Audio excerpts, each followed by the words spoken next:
Alright,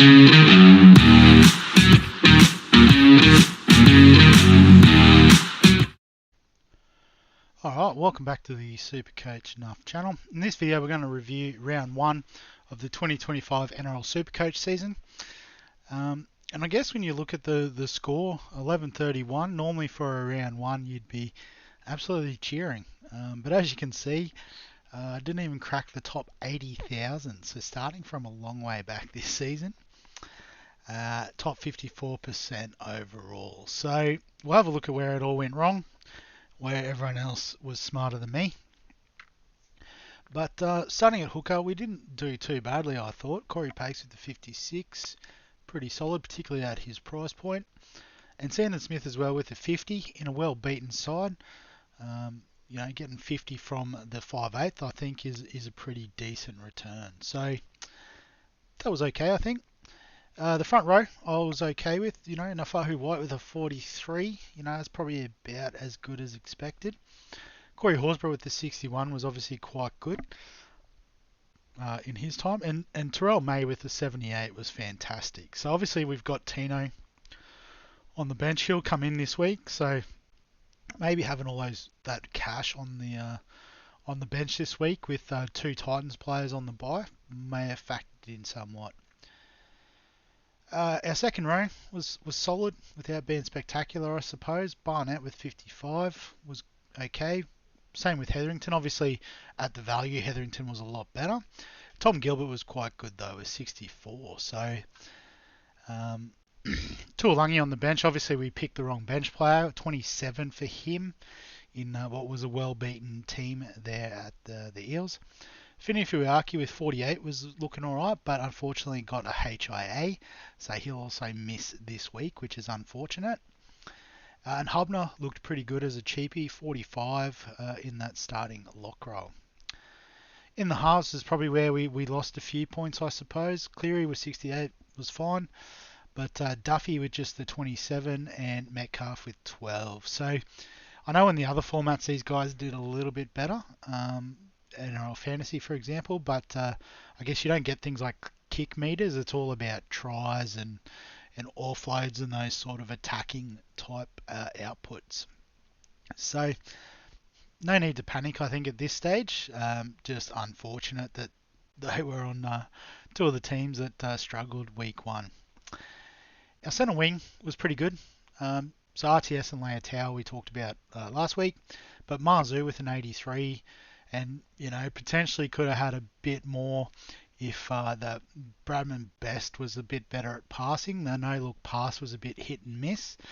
Jarrell Skelton with 62 was quite good as well in a team that, looked okay, but was obviously a little bit clunky getting the new combinations in place. And then with our cheapies, probably only Purdue missed out with the 28, but Shibasaki with 83 and Toya with the 90. Obviously, if you played them on field, you were cheering. And then our fullbacks all went pretty well. Tommy Turbo, King of Brookvale, 113.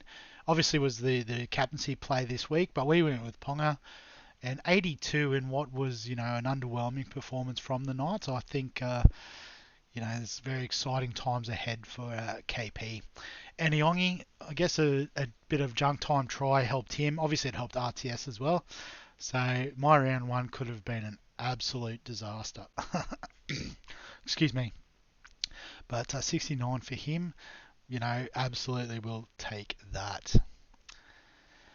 So we'll have a look at the head-to-heads this week and the overall as well. So no good in the 3 leagues. In the first league, I got done by the 7th tackle, Declan's team, scoring a 12.01. And it looks like the difference makers there was Ruben Garrick with an 86. So obviously if I'd upgraded a couple of those mid-price centre wings, I could have kept Garrick. Katoa with an 85, so pretty good as a keeper in the second row as opposed to Barnett. And Dylan Brown at 5/8, getting 73. And you compare that to, so it looks like, so Metcalf actually dropped off my score, so that worked out well.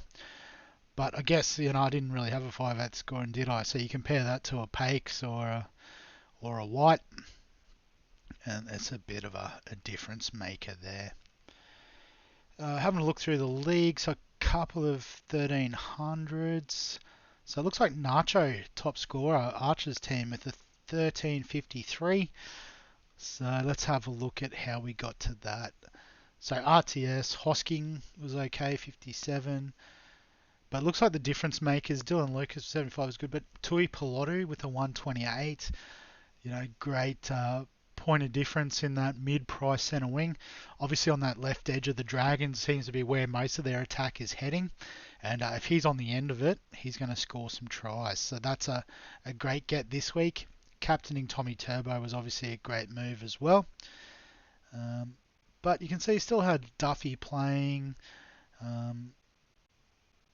Had Metcalf as a reserve, so that dropped off. So, I mean, it wasn't.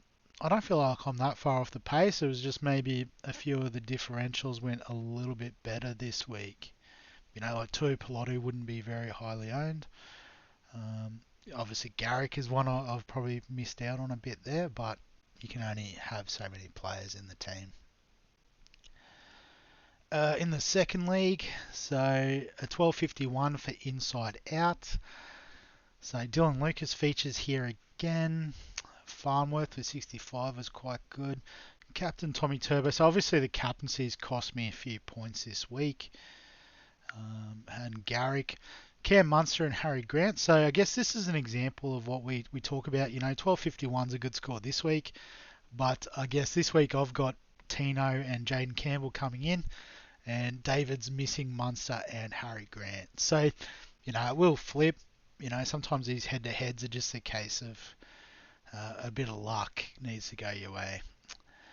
But, I had a couple of good cheapies on the bench there as well. Let's have a look. So, looks like 1371, the cheap hookers. Great team, name there, Matthew. But had Xavier Savage with a 114, a nice differential there. Will miss out for at least another week. So again, that's a decision that over the course of the first few weeks, will it even out potentially? DC at halfback, he's not going to play at Brookie every week against a flat team like the Cowboys. So 130 is good, but you definitely can't bank that week to week.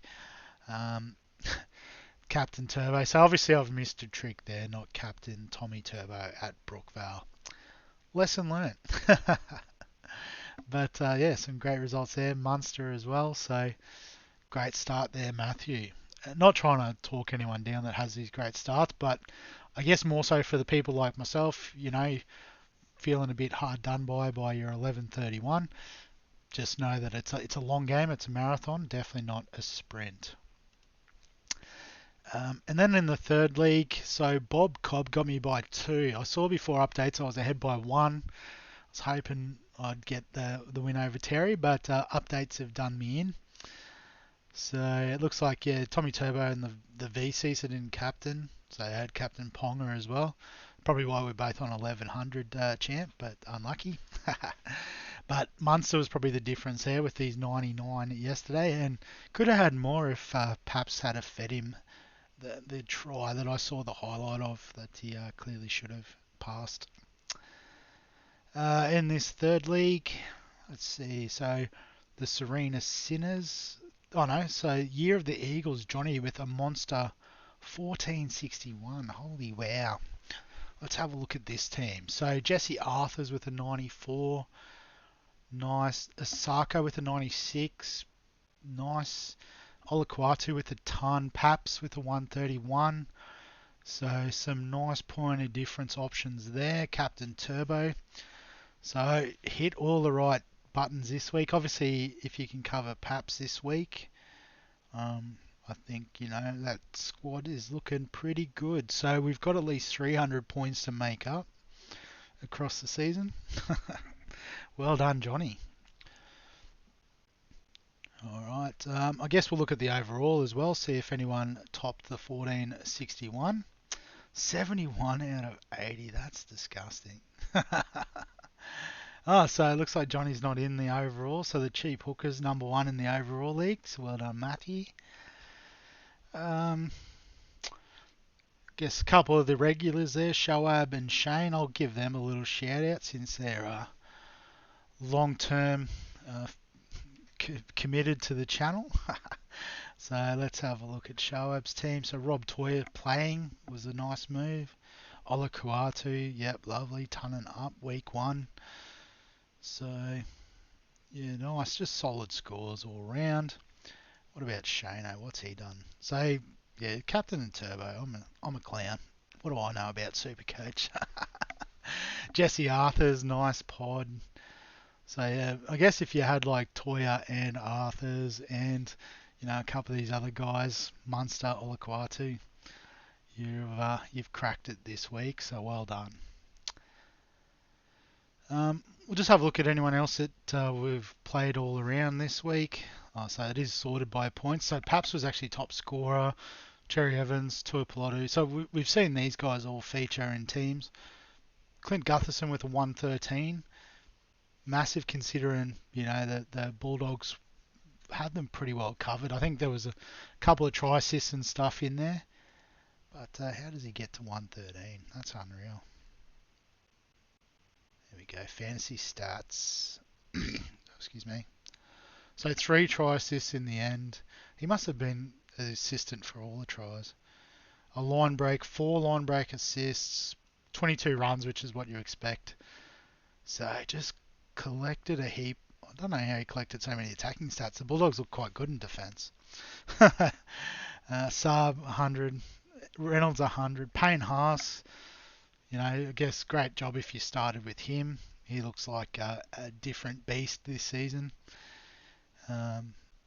Reece Walsh was good. So I guess if you went the triple fullback option, you might have got a few points on Iongi this week, which is nice. And Isaiah Yeo looks good. Cool. So a lot of the usual suspects there, but definitely some players I don't expect to see in this list next week. So all is not lost. So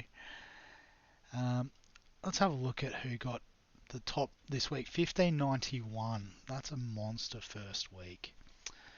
So Damien Cook at hooker too, so maybe left a few points on the table there. But Haas and Fanua Blake up front is awesome.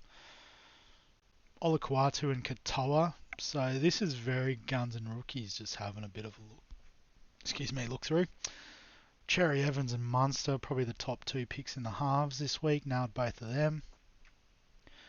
And then, the backs are looking good too. Like, even had Toya sitting on the bench, so potentially left a bit of meat on the bone there, playing Tavanga over Toya. But I guess, if you're looking at this team a bit long term, like, got 1, 2, probably 3 dead rookies.